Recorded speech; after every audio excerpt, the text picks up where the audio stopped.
And that run sort of changed things. I ran 5,000 miles across the Sahara, and I ran 2 marathons every day for 111 consecutive days without taking a day off. And it was certainly the hardest physical thing I'd ever done, but also so cathartic. I know now, looking back, that all of that running for all those years was about trying to dig into those places that I couldn't reach with a therapist or at an AA meeting or whatever it might be. I knew I had stuff I was digging at all the time, and I got to a lot of it, but not everything. Hey everyone, welcome to another episode of the Entrepreneurs in Recovery podcast. Really excited for you to be here, and I'm really excited for the growth of this channel. Right now, we had just surpassed 200 subscribers on YouTube. Thanks to you. Thank you for everyone who is liking and subscribing, and also leaving a 5-star review or any review that you feel is necessary on Spotify and iTunes. Really appreciate you. And the growth of the podcast is really dependent on you. So if you're getting any type of value from this podcast, would love it if you would just head on over, like and subscribe on YouTube, leave a review on Spotify or iTunes. It helps more people to reach this podcast. And obviously this podcast is no cost to the listener. That's really the point. And so we can share this life-changing information for anyone who needs to hear it. So with that said, I am incredibly excited for this next guest. And this is an episode I released quite a long time ago, last year. And I'm re-releasing this episode on YouTube because we never had a chance to. And it's an episode that I really feel anyone can benefit from, whether you're an entrepreneur or not, whether you're someone who has struggled with overcoming procrastination, alcoholism, any type of trauma, or any type of challenge that you've had in your life. This is an episode with a dear friend, Charlie Engle. Charlie did federal prison time. He has overcome so many obstacles. He ran across the Sahara Desert. He ran like 31 hours to celebrate 31 years of sobriety, which now I think he has like 33 years of sobriety or 32. So I really believe that this episode is going to be really important for all of my listeners and my new listeners, because not only did we talk about his journey of sobriety, his journey of becoming somewhat famous, writing a book, a best-selling book, having a documentary that was narrated by Matt Damon. He also talks about his healing journey with psychedelic-assisted therapy. So I'm going to leave it there. I really hope you enjoy this episode. Let me know what you think. Reach out. The listener submission form is right in the episode, right in the show notes. So if you want to send a message to me or to Charlie, please do so. Love you all. Enjoy. Charlie Engle, welcome to the show. Thank you, brother. Happy to be here. It took us a while, but here we are. Yeah, it's perfect timing, isn't it? Perfect timing. Always. Oh my God. So yeah, I'm just really grateful to have this opportunity. Entrepreneurs in recovery, you're one of those people that I sought out when I started to think about this idea of entrepreneurs in recovery and who do I want to talk to, who do I want to have in my life, and today now even in my circle of friends, and you're one of those people. So you truly represent the avatar archetype of entrepreneur in recovery. So thank you, brother, so much for coming on the show today. No, thank you for that. And it's funny, even like right away, I remember something I thought about when I first heard the term entrepreneurs in recovery, and we started talking a long time ago. I recognized, my initial thought was that meant like you had to have started a business and be in recovery. But that's actually not it at all. The entrepreneur's mindset is a creative mindset. It's about looking for that new way to do, that new pathway, that new idea. And that's entrepreneurial, whether that ever puts a dime in your pocket. That was my poor association early on, and you helped me realize obviously it's a lot more than that. Yeah, it's freedom too, right? I feel like the entrepreneur is this quest for freedom. Why did we use drugs and alcohol, sex, and all these things to begin with? What were we trying to do? In some way, we were seeking relief and tension, relief from tension, but we also, in some ways, are trying to escape and find freedom. And entrepreneurship is not escapism. Well, it can be with workaholism, but it's really this idea to me about feeling free to co-create, to be the creator, the co-creator that you are. And I believe you can do that in a job, out of job, not working, whatever it is. And, but the word entrepreneur definitely has, to me, multiple definitions. So I appreciate you absolutely sharing that with our audience. No. Yeah. So we're building something every day. Absolutely. Well, so I really want to get into some of this, some of your backstory, and just so the audience, if they haven't heard of you, haven't read your book, I would love for you to share a little bit about your history, as far back as you want to go, and then catch us up to what's happening today, and then we can just kind of go in and out of those places. Yeah. Well, look, there's. I'll just say to anybody listening to this, I have a pretty cool website. It's just my name, charlieengle.com. So if you want to fill in any blanks, it probably lives on my website. My book is there, lots of talks that I've given, that kind of stuff. But in short, I was born in North Carolina, had super young 18, 19-year-old parents, and they were perpetual college students. My mother was for the first, 10 years of my life. And, and I recognized pretty early on I wasn't going to have a conventional upbringing because I went to a school with, a lot of sort of just middle class, regular working class families, and that's not what mine was. And so I was the kid with long hair down to my shoulders and beyond, and parted in the middle, and I looked like a really cute little girl when I was a 8-year-old, and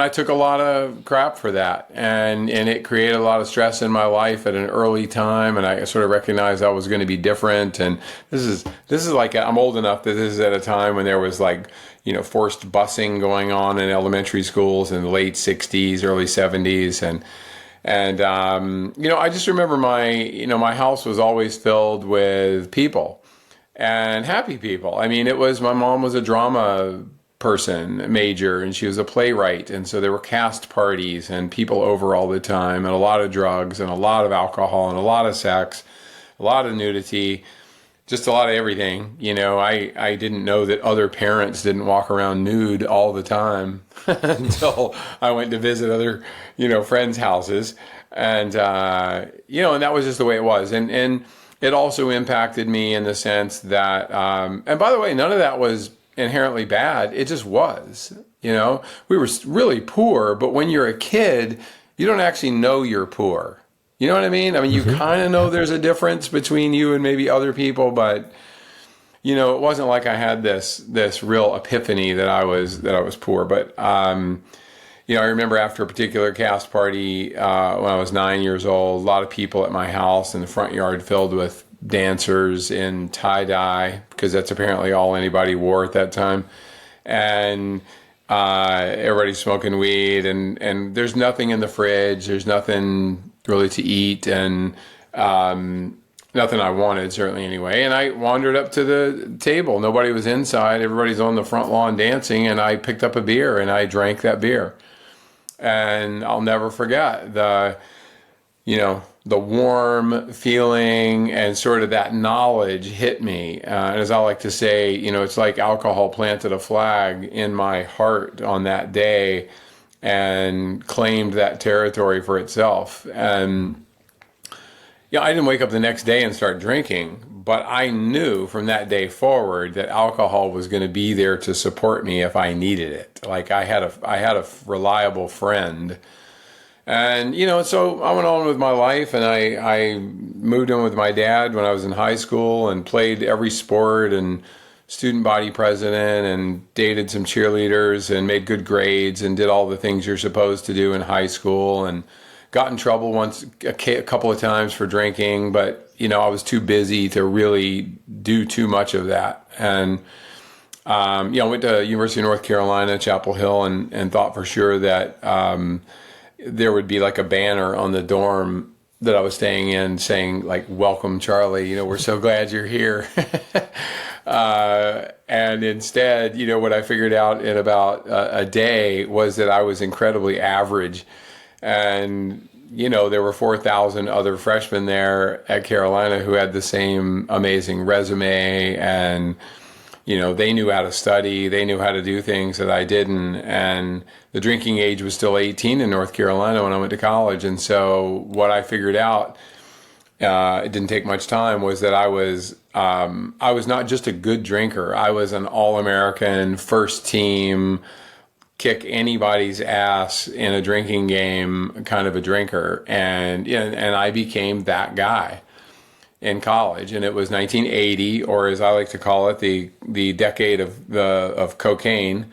And I was introduced to that my second year, and that meant that I was able to drink that much more, and I was able to stay up that much longer. And I watched friends who could do a couple of lines and actually get up and go to class the next day. I was baffled by that, because from the first time, there was no stopping me until I was done. And I was only done when I had no more money, no more drugs, no more options. And, for the next 10 years, I basically did some version of that. I flunked out of college as a junior. Basically just stopped going to class. It's funny, when you don't go to class for a whole semester, they actually ask you to leave. It's crazy. I don't understand it. I was a little offended.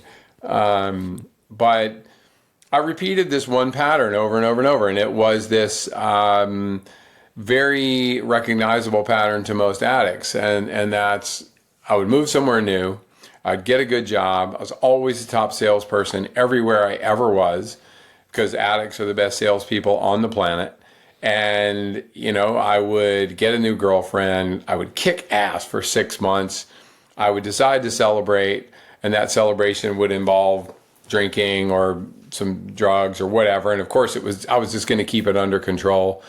And I would spend the next month, 6 months, just totally shit canning everything that I had built, and lose the job, lose the girl, move to a new city, do it again. So, I went to rehab, I went to church, I went to AA meetings, I did all the stuff. Nothing ever stuck because, of course, what I wanted was something outside of me to fix me and to force me basically to quit. And ultimately, this led me to the birth of my first son, and I thought that his birth was actually going to finally be the thing that was going to stop me, because any decent human being, any decent father, surely could stop drinking and drugging, for his kid.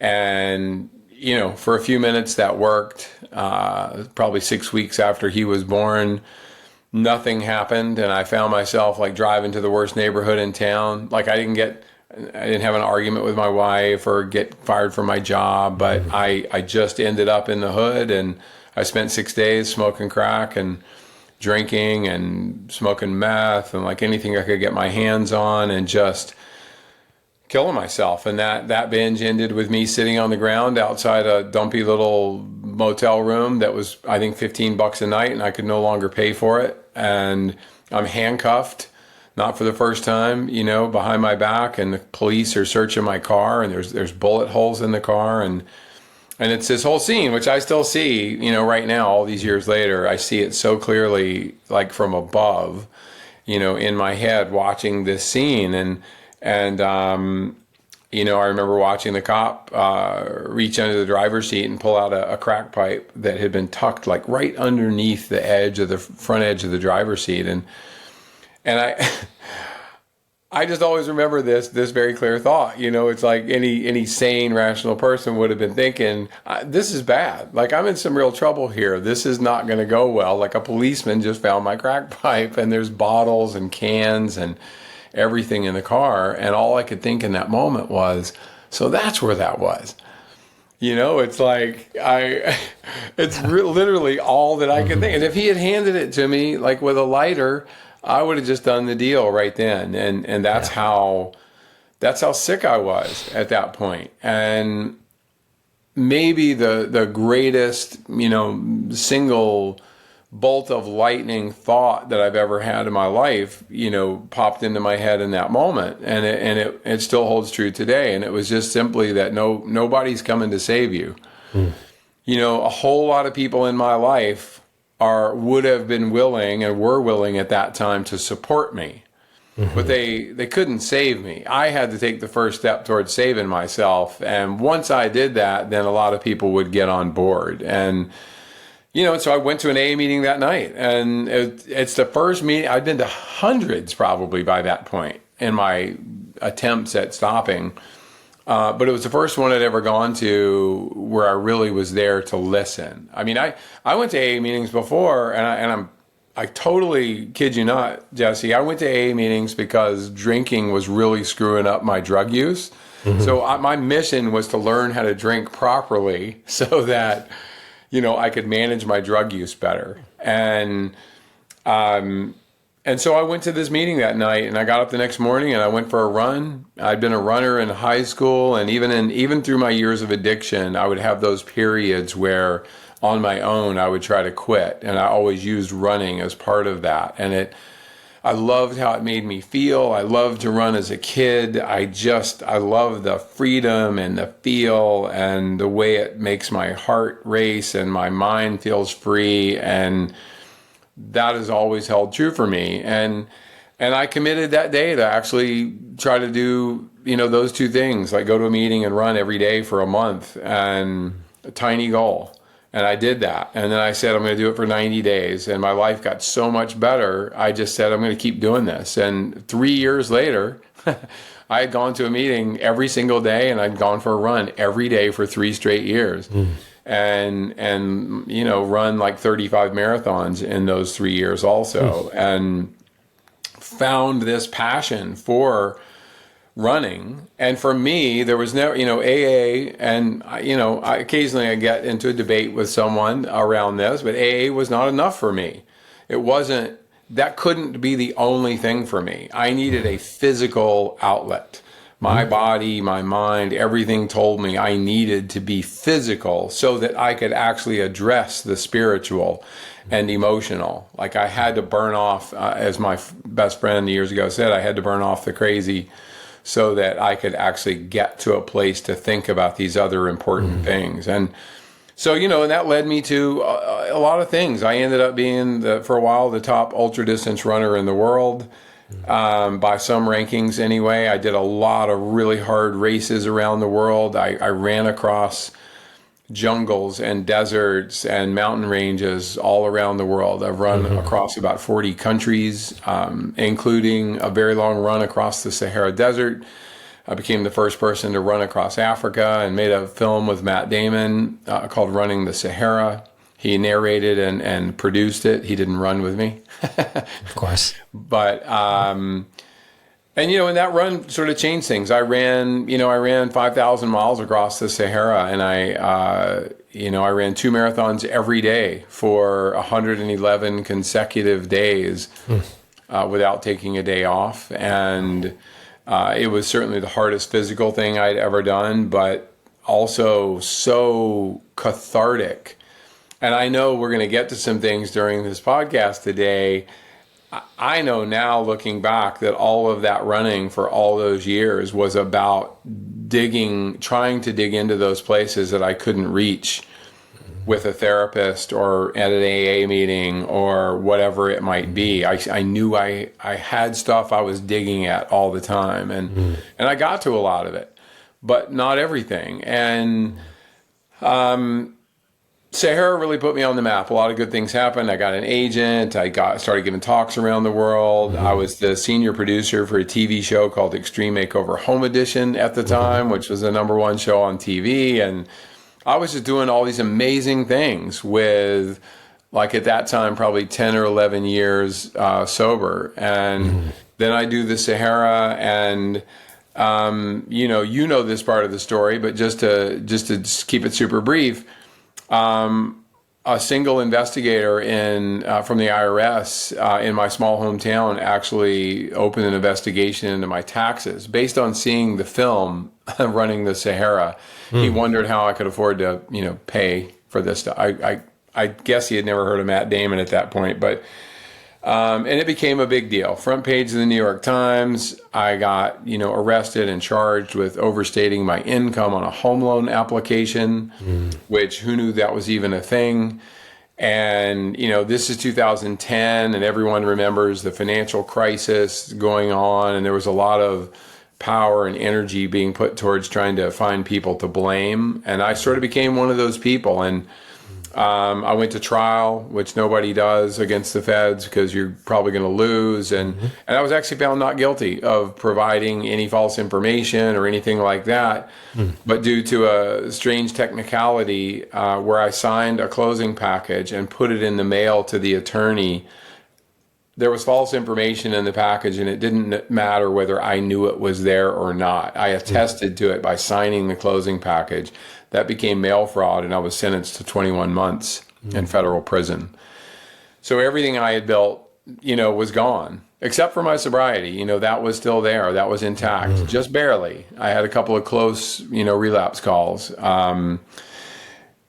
Matter of fact, we'll talk about one of those later. My mom had Alzheimer's and some crazy stuff, and I literally had a pill and a beer in my hand and was ready to rock and roll, and, something happened that stopped that. But, I did my 21 months in federal prison, and I ended up turning it into probably the most powerful experience of my life, and recognizing that old lesson that,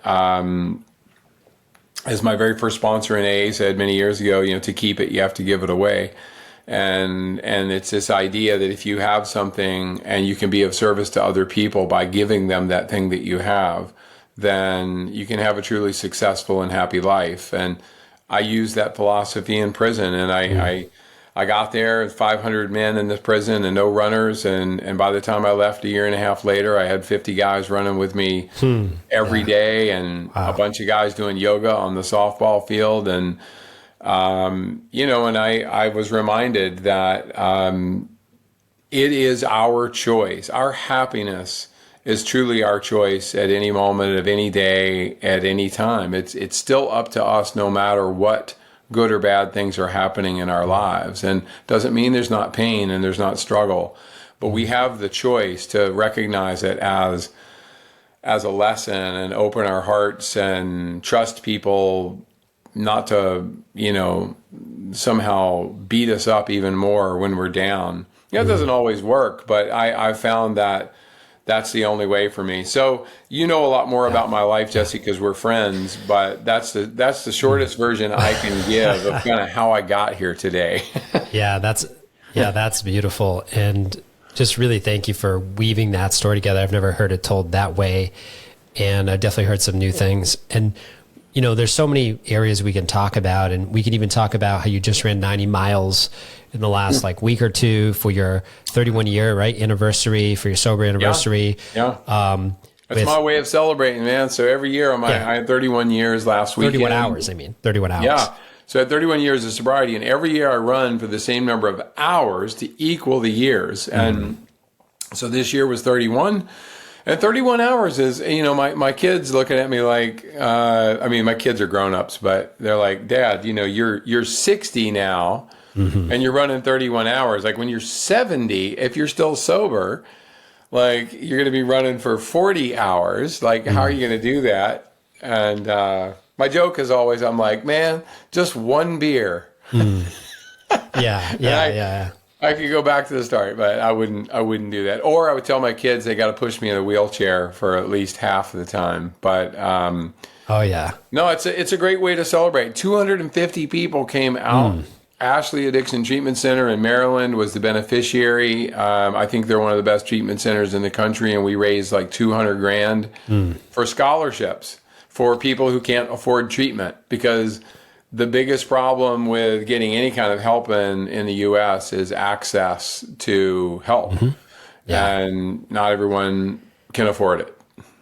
Yeah. And, I appreciate you just as a human being, and obviously running it was a big outlet for you, right? Running became almost like your connection to the creator, in my opinion. It was some type of 100%. divine connection you made through running. And I'm wondering, like, for anyone listening who's wondering, like, what is my outlet going to be? You know, maybe it's not running, but it's something else. How do you think people can discover what it is for them that can connect them to the all, to whatever it is, to nature, to spirit, whatever is going to help them to really be able to carry through oftentimes a treacherous experience on this earth plane? And I'm not saying that's everyone, but many, many people are experiencing that. So what would you say to them? How can they tap into that? What you just almost like innately tapped into through lots of hardships. How do you think people could do that? I'm not going to, I tell you, you know, again, because I know you and I know each other well, I'm not going to hold back on this. And the first answer on this is do hard shit. Mm-hmm. You know, and people waste way too much energy trying to make their lives easier. And I'm constantly pointing out and asking the question, you know, how have you, what easy things have you done that have helped you become the person that you are today? And pretty much everyone gets it right away. Like there's almost no connection to the stuff that comes easy for us and the development of us as human beings. Yet we try to avoid things. So running, let's just use that as an example. A lot of people hate to run. I love to ask a big audience, like how many to raise their hands and how many of you hate to run. And 90% of the people, if it's not a running group, you know, 90% of the people will raise their hands. And I always say, oh, you hate fresh air and you hate birds and you hate like all this other stuff. And of course, that's not what they mean. But this relationship with physical movement, with hard physical movement, which is kind of the most controllable thing that we have. And I won't go too deep in the rabbit hole, but we own exactly one thing as human beings. That's this body that each of us inhabits. This is ours. Everything, and it's temporary, but everything else we have very little control over. We have a lot of input in how our body operates. We have choices that we can make as to what to put in it, how to treat it, what to do. So the easiest way that I found to put myself in difficult positions that were safe, were manageable to some degree, was to run marathons or to do hard physical things, because it's usually not life and death unless you're on, you know, Mount Everest or something. Like it's normally something that you can quit doing if you find yourself in terrible distress.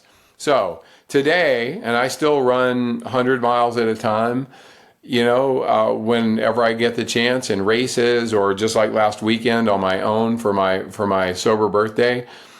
And people always ask, like, how can you go that? Like, isn't it, you know, don't you want to quit? And I'm like, hell yeah, I want to quit. But that's the point. Mm-hmm. I want to, I don't even have to think about it because it's going to happen. If I run 100 miles, there's going to be at least 2 or 3 times during that 100 where I am thinking to myself, what is wrong with you? What were you thinking? Why? I mean, are you this stupid? Like, is there no memory? Like, it feels this way every time, yet you keep coming back.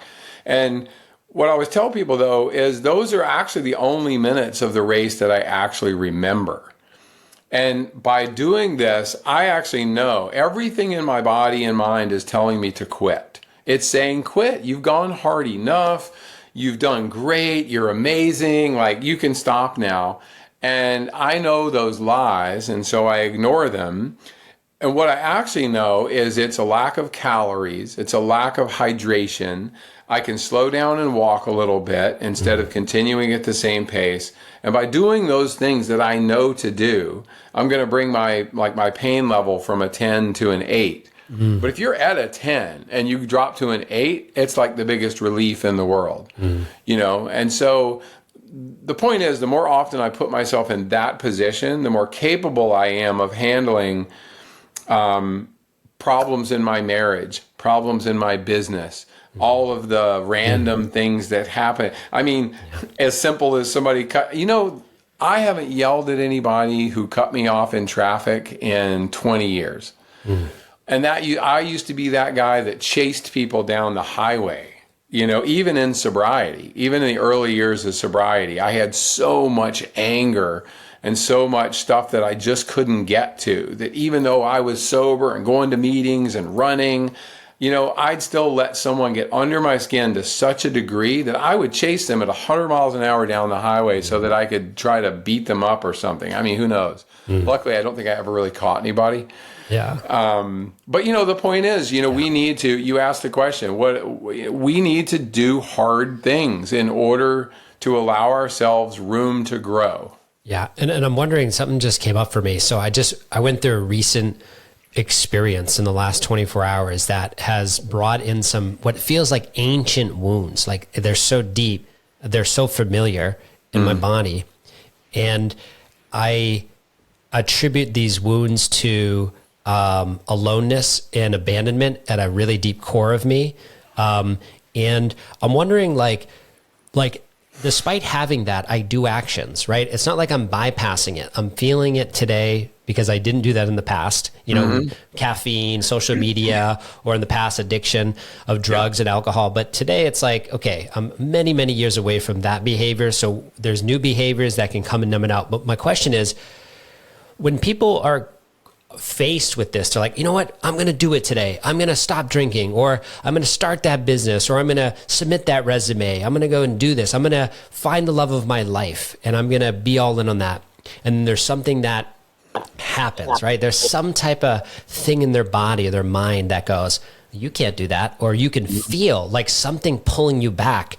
And it sounds like in the races, that's what happens. It's like, well, who are you to do this? What are you? You're going to die. Your heart's going to stop, whatever it's going to come. And you just get this other voice that's like, no, not having that. Yeah. And it's like the witness state almost. So how does one do that with life in general? Because that's what we're coming up against. People are going, I want to start a podcast. I want to go and get that, I want to adopt a child, whatever it is for them, but they're stopped by something that comes up.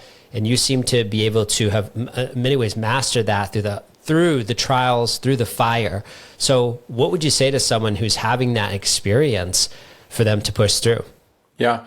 Well, first of all, it's a phenomenal question. And on your own personal situation, I've known you a while, and I would just say that, what I hear and see is that today you are in pain, but you're sitting in it and with it and just feeling it. And that's not something that we did before.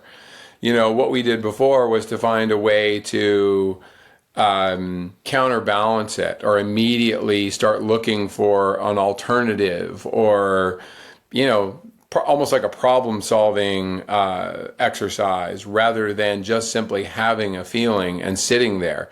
And look, you made me think about early on in sobriety, when I was running those 30 marathons in the first 3 years. I had people actively criticize me for the amount of running I was doing, because obviously in their mind, I just switched addictions, right? I'm still just as sick as I was, and whatever. Now I run instead of drinking and doing drugs. And I listen to them, because that's what we do.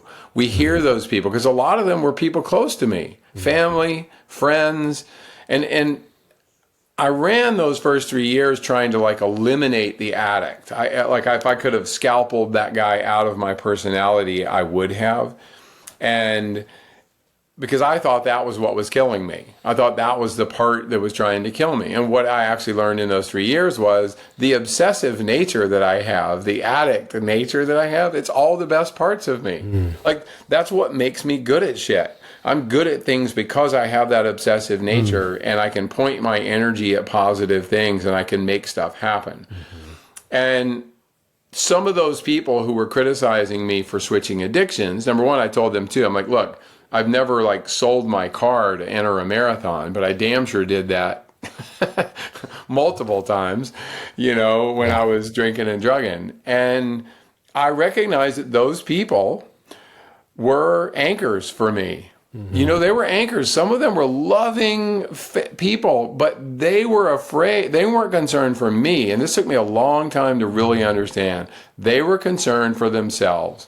They were afraid that my sobriety or my success in running was going to take me farther away from them. And what would they have to think about if I'm off doing these amazing things and living this life and they're still stuck back here.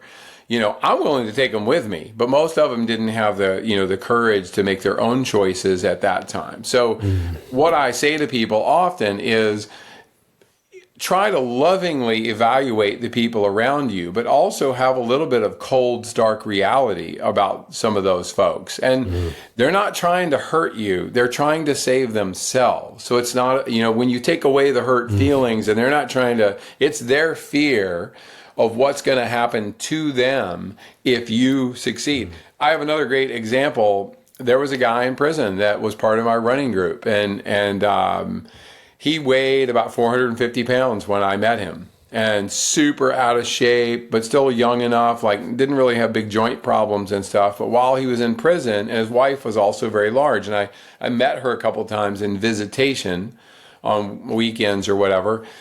And Adam begins to lose this weight, and he loses over 200 pounds. By the time he gets out of prison, he is like, he's jacked and looks amazing, and his wife didn't change at all. And they ended up splitting up. Their relationship didn't survive his good health, which is a crazy thing, right? You would think that she would be happy, but what she ended up feeling was insecure about what all of that did, and it changed everything. So what I say to people is, you are the only one who is looking out for you. Yes, we take inspiration and guidance from people. That's part of what you and I do in this world, is if people ask for it, I'll give them some guidance, or if they just hang out with me for a while, if they find some inspiration in something that I do, then that's great. But mostly what I do is I go out and do stuff. And frankly, I don't listen to just about anybody when it comes to, if it's in my heart, if it's a big adventure, if it's a new business I'm interested in, I'm going to explore it, and I'm probably going to try it. And it's either going to work or it's not going to work, and nobody can save me from that. But too often people get so attached to outcomes, and we do it in relationships too. We get into a relationship and we fall in love, and we see this picture because we can't help it. It's how we're built. We see the picture 6 months later or a year later or 5 years later where this is all leading. And we sometimes forget that the only thing we actually get to live is the current moment, with that person or with that job or whatever we're doing. And in that way, we make it to the next moments. And, it's a hard one. But I just tell people, man, stay present as much as possible. And when you find yourself drifting away from that, try to pull yourself back. Yeah, profound. I love it. And I want to keep it rolling with some more things, because I'm fortunate to be in your life, talking to you regularly. And I had a guest on my show yesterday, Kashif Khan, the owner, the founder of the DNA company. And it's just ironic because he's bringing up an example of someone who was vegan, and then, someone recommended that he do the DNA test and did. And he goes, this guy, Charlie Engle, who is this world, and he has no idea my connection to you. And I'm just sitting there in awe. Like, I cannot believe it. Of all the people this guy's met, he's saying Charlie. And he basically said, you were vegan. And then we looked at the genome. We looked at what was happening. And anyone who's listened to this, just go back and listen to that episode, Kashif, to learn about the genome and the mapping the genome and how you can take that test yourself. But the bottom line is, he looked and said, oh my God, like, you're actually looking at your genes. You probably should consider eating meat. And then you did. Can we talk about that? Because I was 6.5 years, 100% vegan, and the journey was enjoyable. And I learned a lot about health. I went raw vegan for a year. I learned a lot about detoxification, all of it. And so I'm just curious, and because it's so new for me, this journey, and I've done the test as well, and saw, wow, actually, it would be good for me to incorporate some animal-based protein in my diet. Yeah. Can you speak to that a little bit? Yeah, it was a funny moment with Kashif, because he knew me because he personally gave me my results, and so he went through the results with me, and And that was one of them. And he actually said he said my result was very unusual in that I was like the perfect person to eat a keto diet. I almost fell out of my chair. And again, we have to remember, though, what he's looking at is blood work. He's not necessarily looking at that moment anyway at current levels of where I was. He's talking genetics there. Right. So my genetics say that, I should probably be, eating meat, animal protein, or meat possibly, that I need that kind of protein. And I did, in fact, on that very day, that night I decided that I was going to have meat that night because they were serving something that everyone was eating. And, every once in a while as a vegan too, it gets a little cumbersome to always have to ask for the special meal, although usually it's better than the other stuff. And I did, and it didn't bother me. It didn't didn't upset my stomach. It didn't whatever. I also I didn't feel any different.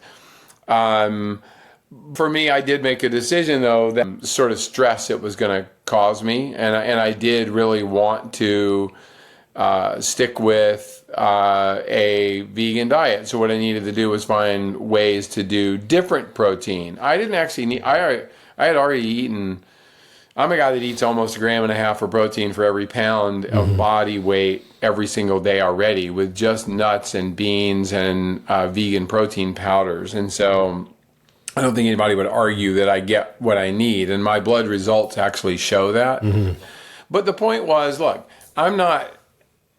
I think when people are completely locked in with their thinking in any place, in any part of their life, it's a recipe for disaster. Or if not for disaster, it eliminates the possibility of curiosity. I'm curious. Nobody, you know what? I don't care if people judge me for anything. It's none of their business whether I eat meat or whether I don't or whatever.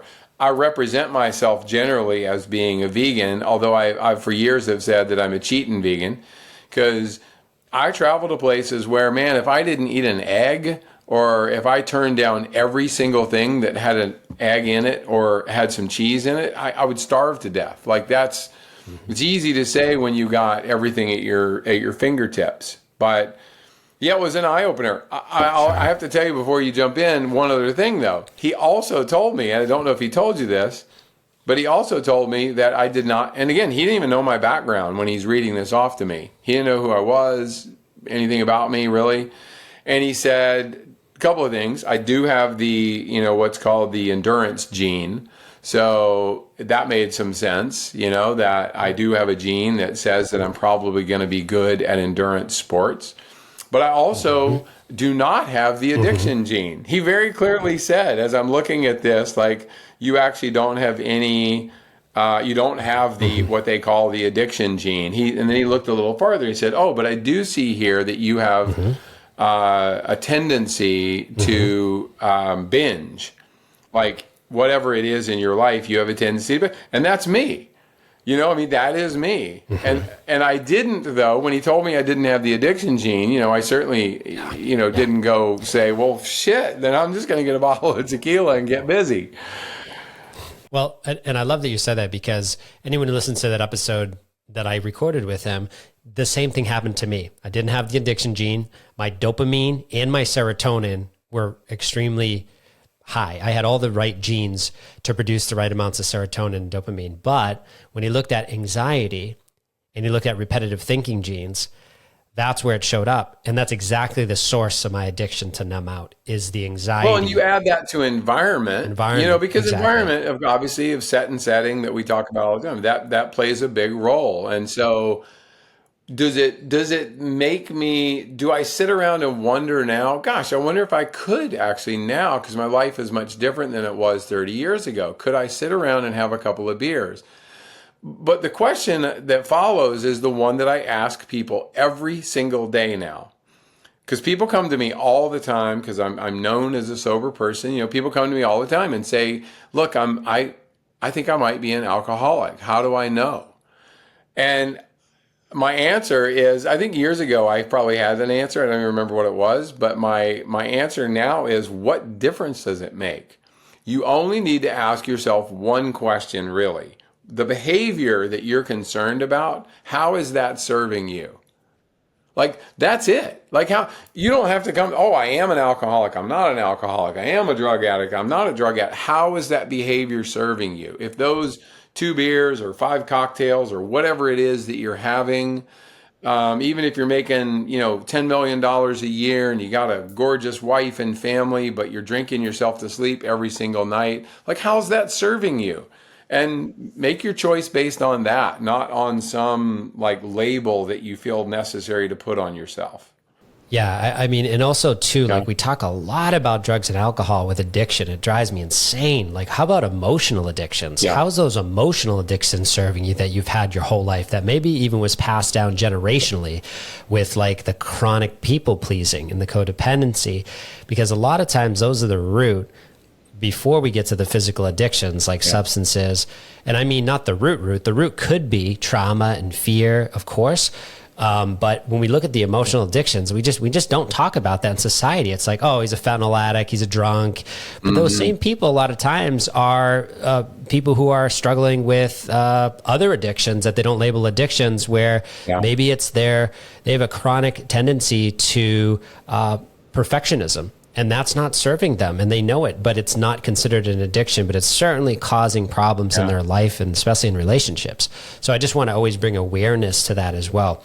But you did say something. You did say something about set and setting. So set and setting, I want to go into something that maybe hasn't been talked about before with you, and I've only started talking about it because of this platform and the people I'm bringing on. And I'm going to have a lot more guests who are way more advanced and well-spoken than I am about these topics. But, you've been through a lot, especially in the last 6 years or so. And whatever you want to speak to this, but I'm curious, I know that you have incorporated at some stage of this journey recently, psychedelic-assisted therapy. And I know this is probably the first podcast and show you're probably going to speak to this, but we talked about it beforehand because I think it's important for people to understand of all the work you've done before you get to that stage. Not everyone's going to do all that work, nor maybe do they have to, depending on the crisis that they're in. But I would love for you to speak to maybe some of the things that you've been through in the last few years that have really been challenging, but also what made you decide to embark on that decision? Yeah, dude, it's a great question, and I am glad we chatted about it some. And it's been a long journey for me, no pun intended. And some of it is foundationally in my desire to help other people. So I have, for many, many years, I've worked with addiction treatment centers, I work with veterans groups, I work with homeless groups, and to be perfectly blunt, what I have found is very depressing. I mean, I can't really put it any other way. Most people don't get sober. Most people don't get a handle on this. And now with today's really, really tragic drugs like fentanyl and tranq, I mean, a lot of people don't realize there's 2 or 3 drugs out there that are actually worse than fentanyl at this point. And killing people at such a rate, and we have no plan in this country for doing anything about it. And so I started working with a homeless group where the opportunity was there to start using some psychedelic therapies, some ketamine, which is legal in this country, some psilocybin and MDMA therapies were being used with this homeless group. And this goes back 5 or 6 years ago. And I'll be honest, when I first heard that, I'm like, well, this is stupid. This is stupid. You're just you're giving people drugs. And I went down my own ignorant rabbit hole around it. And then, the way things happen in the universe, I met someone who happened to be, I'm not going to name him here today, but he's one of the leading people in the world of psychedelic-assisted therapies. I didn't know who he was.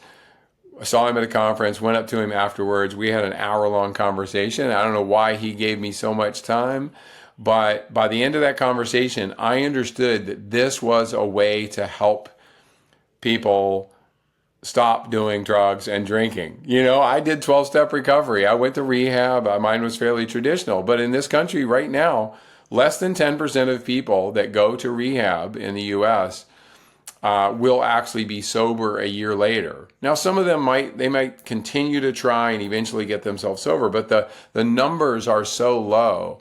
But the industry is designed to just crank people through, and that includes prisons, jails, hospitals, clinics, rehabs. Like, all of it goes into creating tens of billions of dollars in revenue every single year. So I'm not saying these places don't have a desire to help people, but they're heavily incentivized to kind of keep things as they are. It's a system that works for a few people and not for most. So I really started to open my mind to these therapies, and I read all the studies, and I met the people, and I started talking to veterans who had done intensive ketamine therapies and basically had their depression completely lifted, and people who've gone to Mexico and done a drug called ibogaine, or they've done ayahuasca ceremonies, and a lot of people will try things as I would have 30 years ago.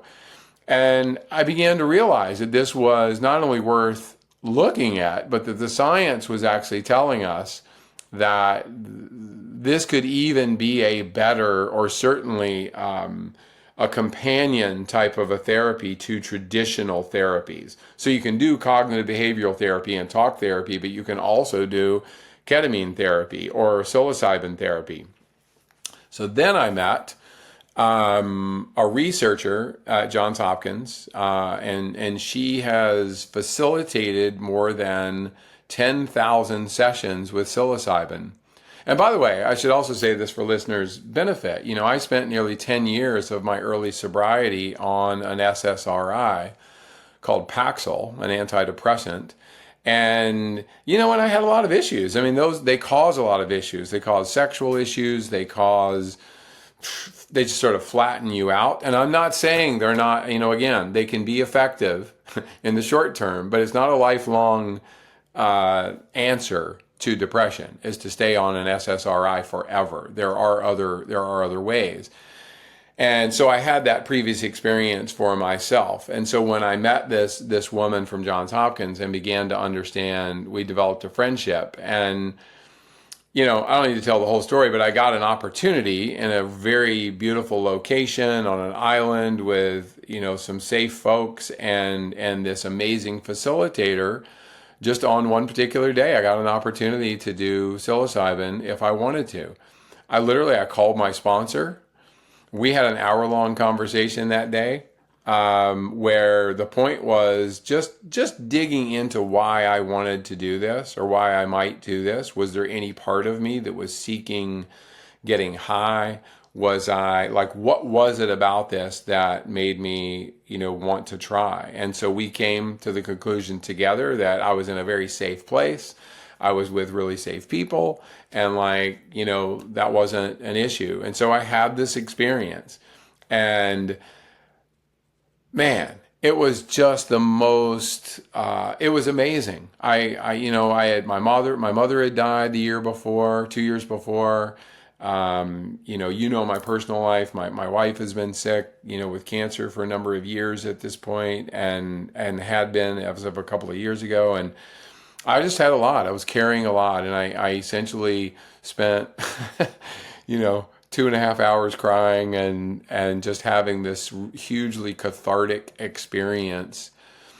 And then, after that, it was 4 integration sessions, and I think that is really the key. So I understood from that very first experience that you can have a heart-opening, mind-opening experience, but if it just sits there and you don't use it and talk to someone else and use it as therapy and figure out what it means, why it's important, what you're going to do next, then you basically have just had an experience, and you're probably going to end up seeking another experience rather than trying to develop what you learned.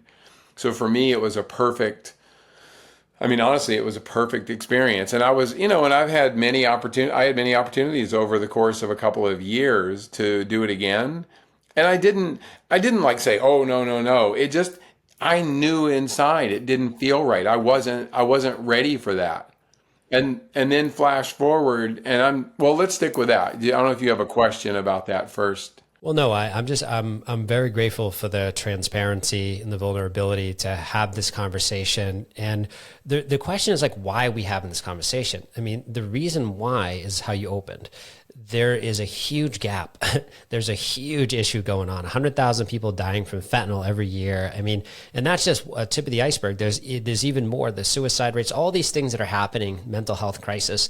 It's like we need to search out and ask questions worth having to ask ourselves what's really going on, who's getting paid, and how do we do something about this? And that's really was my curiosity as well. In 2018, at a conference you actually spoke at, Dr. Dan Engel came off the stage, and I, just like you, I got a 45 minutes of his time somehow, and I just drilled him because I was rigid in my thinking about this.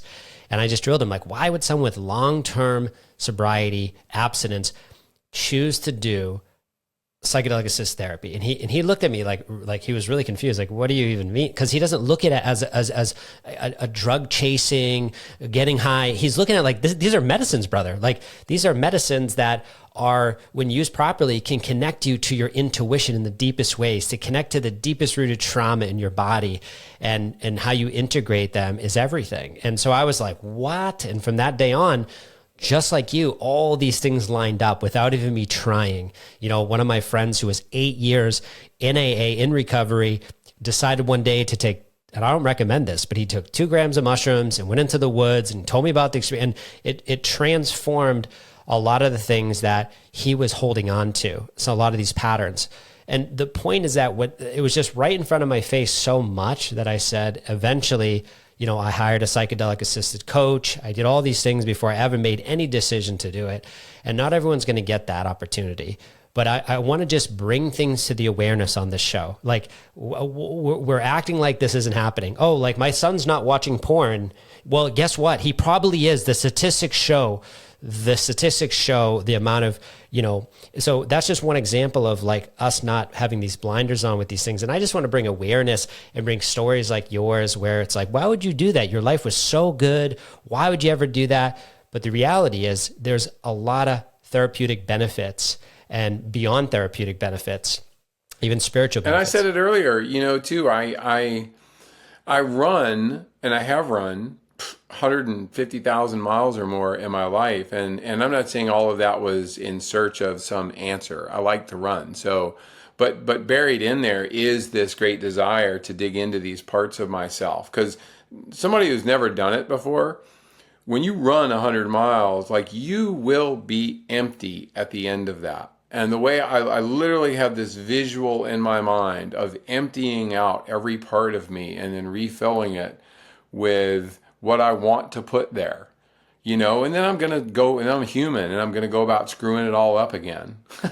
And then I need to sort of, clean it all out, get into the corners with a scrub brush, do what I can, and then fill it up again. And that's what running did for me forever. But what's interesting is like, no one would, I haven't talked a lot about this experience publicly because part of it's not a fear. It's actually a lack of desire to deal with the knuckleheads out there who are going to come at me and say, oh, well, that you're not sober, or that like there's this and that. And that's just a reality. If I broke my leg today and I went to the hospital and they gave me narcotics or put me on fentanyl or whatever, would anybody say that I relapsed? Probably not. I don't think anybody would say, oh, well, you accepted a fentanyl patch for your pain, so you relapsed. Well, what about my emotional pain? What about my, the places in me that I'm still trying to heal from, everything from childhood sexual trauma to abandonment issues and all these other things, that I'm still, I am a generally happy person, and I have I think a perspective on life that allows me to look at the positive side of almost every situation. But it's not a pie in the sky. Like I don't like it's I always use the analogy, it's like looking at somebody's Instagram page. If every freaking day of their life is like Disneyland, I'm unfollowing that person.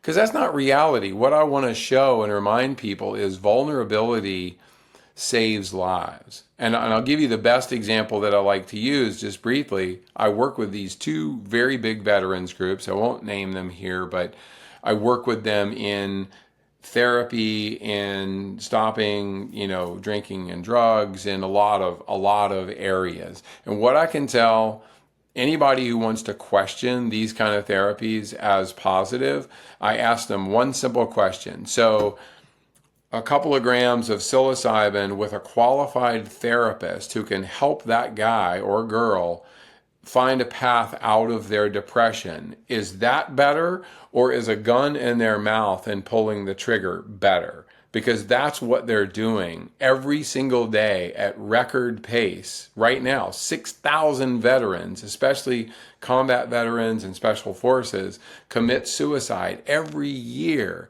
And to think that there might be an answer, who am I to say that those people, that the only way they can get sober is to go to rehab and go to AA meetings? Those things work, by the way. I'm not saying they don't work. That's how I got sober. But it doesn't work that way for everybody. And those veterans who I know who have had a chance to do psychedelic therapy, their lives are changed. I do not know a single one of them who has gone through those therapies and then chosen to take their life. I'm not saying that doesn't happen or hasn't happened, but not the ones that I know. And so there's no slippery slope argument to be made. Like, oh, well, how can if this guy's drinking himself to death, how can you give him some mushrooms and expect? Well, that's the way it works. And if you have a therapist that's helping you, it can physiologically change that depression mechanism that's been happening. It can alleviate the anxiety that's causing the PTSD or vice versa.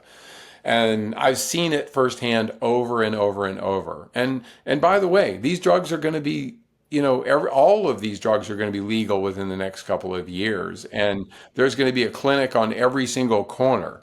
Yeah, and I mean, that's what MAPS is talking about. For anyone who doesn't know what MAPS is, it's the Multidisciplinary Association for Psychedelic Studies.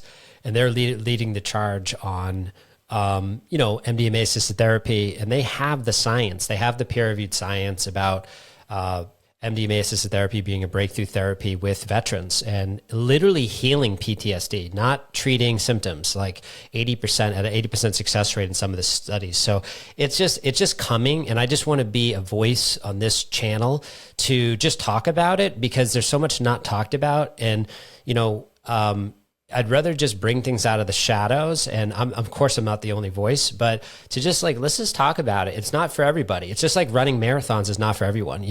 Doing cold therapy every day like I do is not for everyone. You got to find out what works for you. Now, I just found out yesterday with Kashif that saunas are really good for me with my genome. And I don't do saunas because I like the cold, but as soon as I got off the podcast with him, I went and did a 50-minute sauna. And because I'm like, let's raise the BDNF levels that he had talked about. So, I just appreciate you being a voice of reason and, and stability and groundedness in this, because it's not a panacea, of course, but we have to take a look at what's happening and get people and voices to the table. And also we got to make it more accessible. How's that going to happen? Entrepreneurs. That is the way. No one's coming to save anyone. The government's not coming to save us. Johnson & Johnson's not coming to save us. So it's going to be entrepreneurs. So this is why we have these conversations so that people like you, me, and our friends could be like, hey, you know what? There's 4,000 clinics coming for these therapies right now in the US. So, maybe that's something we can be a part of because it's been part of our journey along with 60 other habits and things that we do. So I just wanted to bring this out on this episode. Really appreciate you sharing that. And I'm gonna tell you, 5 years of therapy. I mean, I did way more than 5 years of therapy, but I like to equate that one psilocybin experience, and I've done some other things since then because I do believe also that I can't recommend something for somebody if I don't have at least a little experience with it. But I'm fully in a place where I know there's no, there's no seeking of a drug because frankly, a lot of these things are not pleasant. They're not, people mistakenly think this is like getting drunk or, smoking weed or whatever, you might have done, in your life, having some pleasant, relaxing experience. That's not what a lot of this is about. It's about helping someone reach those painful, difficult places. But I equate that one psilocybin experience with, equal to 5 years of talk therapy because I got to places in me, inside me, that I recognized needed healing, especially around the death of my mother, around, and these things were keeping me stuck and causing me a lot of pain. And for me, I felt the pressure of sort of the public knowledge of my sobriety, and I was holding myself back in a very unfair way. And again, when it all comes down to it, the fact is, if there's a handful of people out there who want to get on my case or whatever, I welcome the conversation. And what I would say to them more than anything else is they've never lost anybody to addiction. Because nobody that's ever watched that happen personally to someone that they love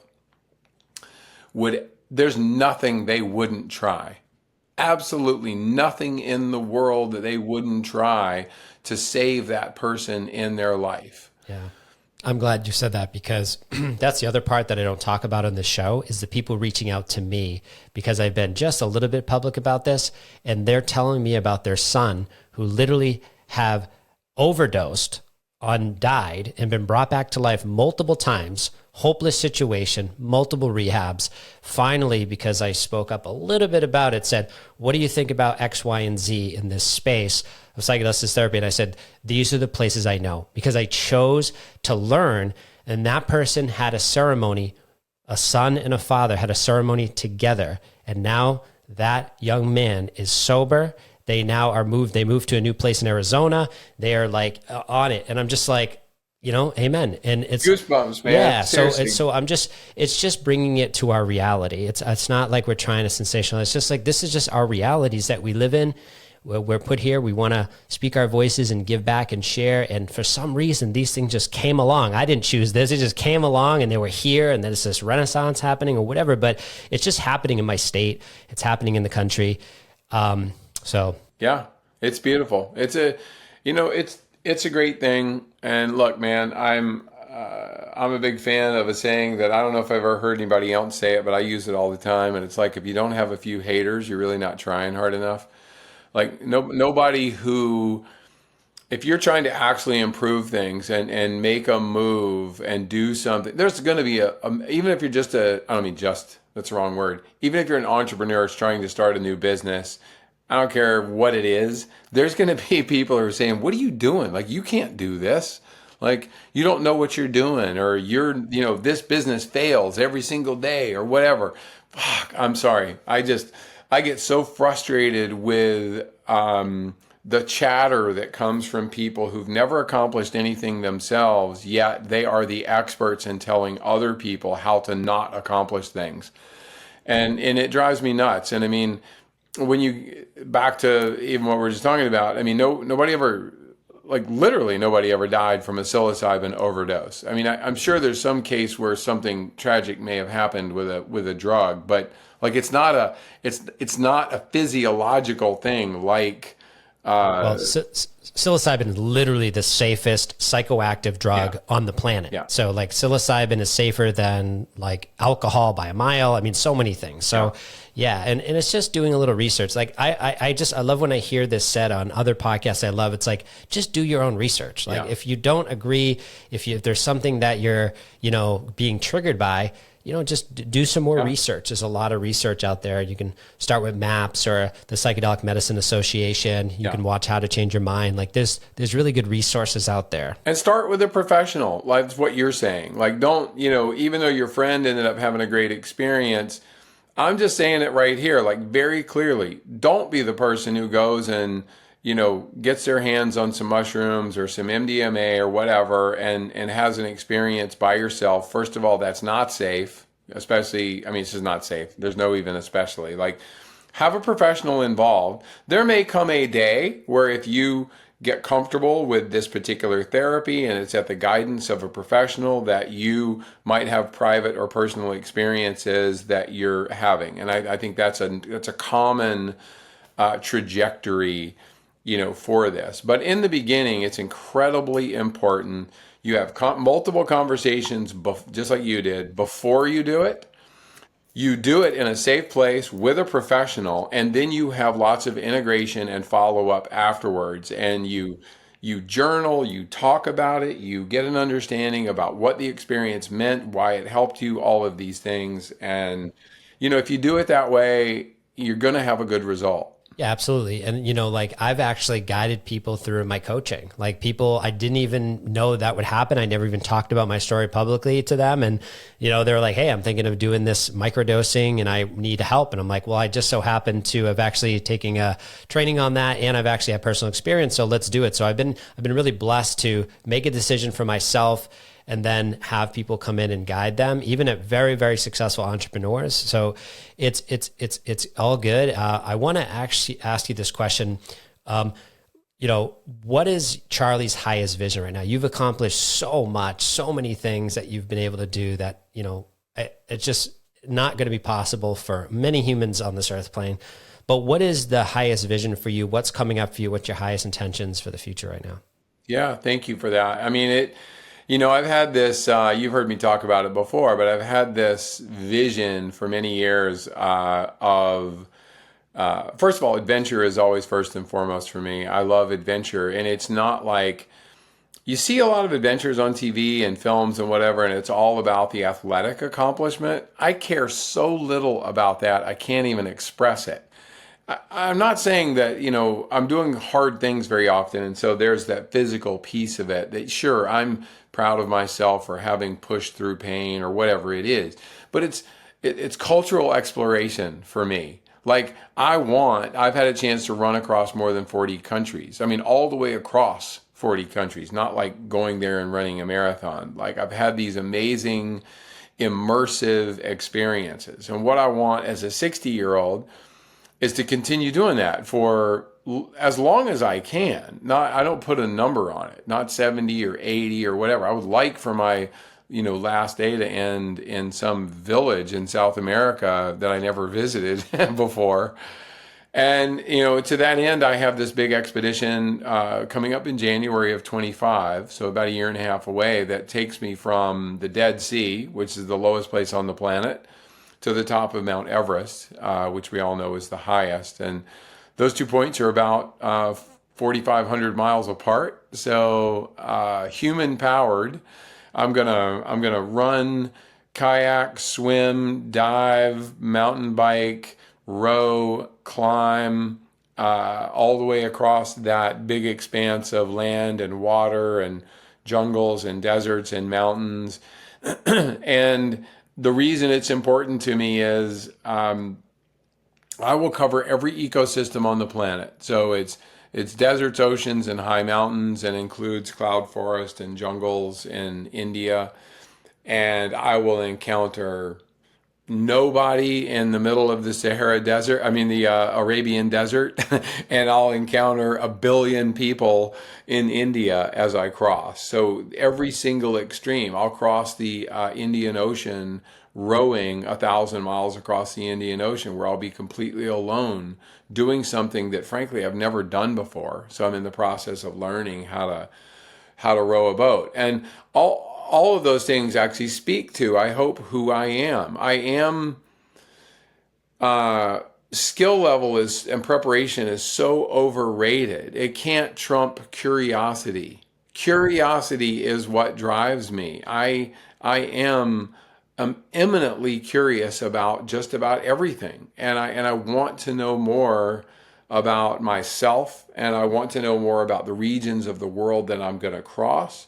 I'm going to figure out a way to, I hope along the way, help some other folks if I can.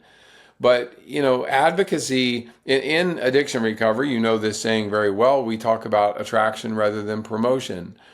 And I believe in the power of going out there and doing things publicly and openly. Like, I'm going to do this thing. We're going to film it probably every 3 days there's going to be a piece on YouTube, and it might be showing me throwing up on my shoes one day, and it might show me, laughing and riding across some beautiful chunk of desert the next day.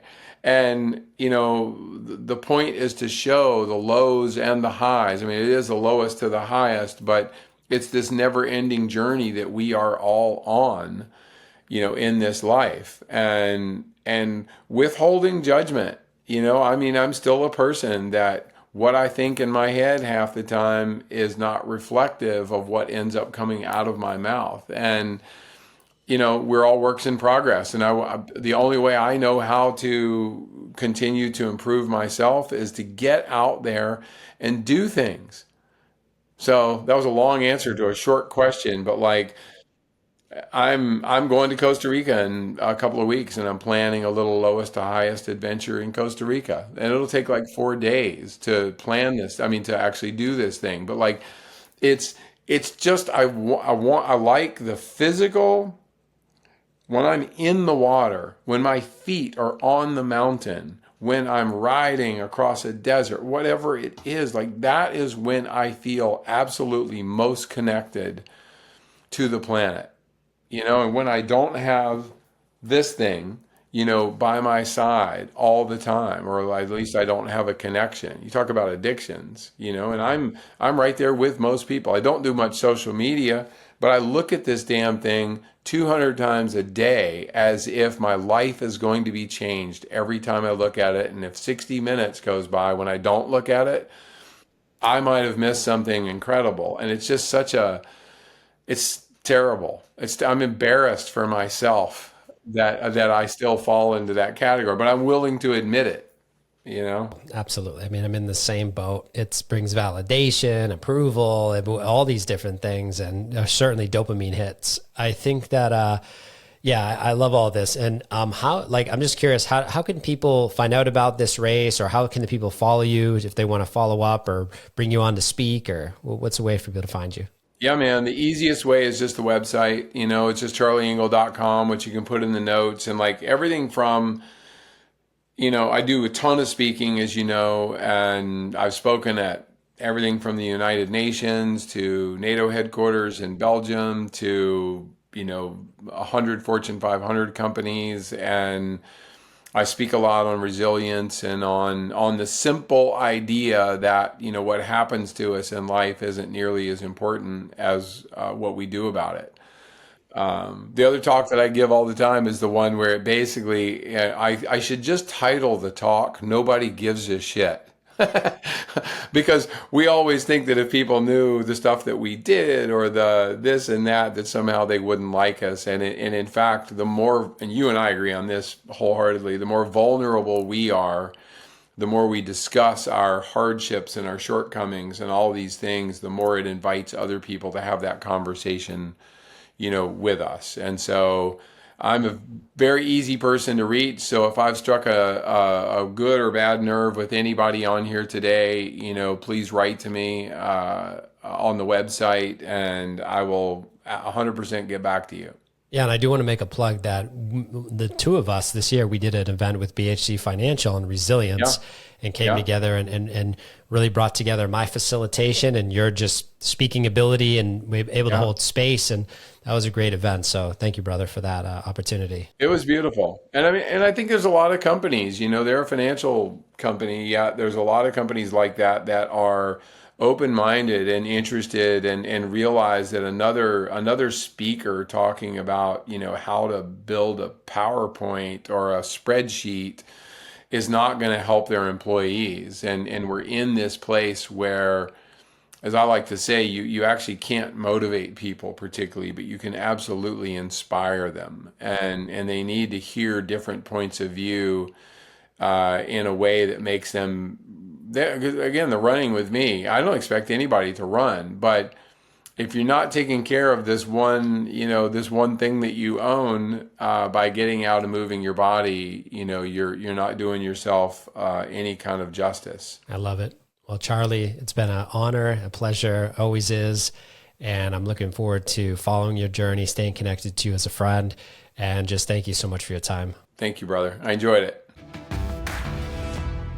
Thanks for watching today's episode. Your support means the world to me. So thank you for liking and subscribing to the YouTube channel and to this podcast. We've got amazing content and amazing interviews coming out soon. So thanks again. Enjoy your day. Sending love and blessings to you all.